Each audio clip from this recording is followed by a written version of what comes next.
I'm originally from Sierra Leone, West Africa, and I'm a ballet dancer with the Dutch National Ballet. I've been dancing for 16 years. Every little girl's dream is to be a princess, and I get to do it till I'm about 30 or 40, so I'm pretty lucky.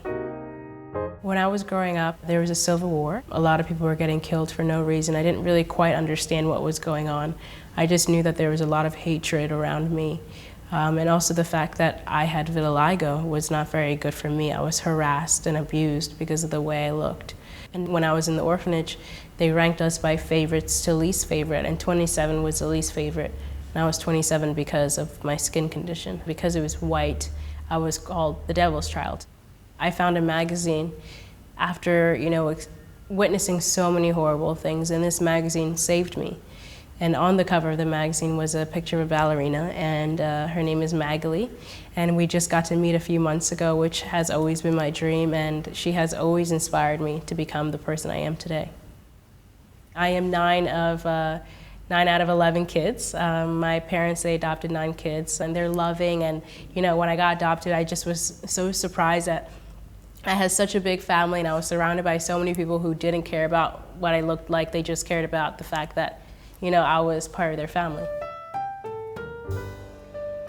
It's hard to be a black ballerina in such an old world. The ballet world is very old, and it's very beautiful and very classical, but it makes it very difficult for people who stand out to actually go for this career.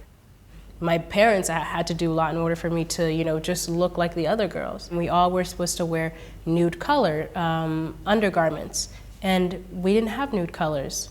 My mom kept looking and looking, and all she found was Caucasian colors, and it did not go with our skin.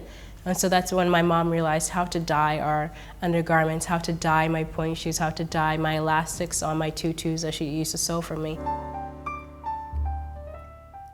The fact that I am one of the darkest black dancers in the world is also very difficult. One of my favorite sayings is, don't be afraid to be a poppy in a field of daffodils. And I think we should be spreading out more poppies in our field of daffodils. And that just means I want more diversity in the ballet world, and I want more diversity in the arts. Sometimes they think that's enough to have a black male dancer in their company, or they'll have a really light-skinned African American, and they say, oh, well, we have a black ballerina. And there's an old saying where if you're lighter than a brown paper bag or the color of a brown paper bag, you are black enough.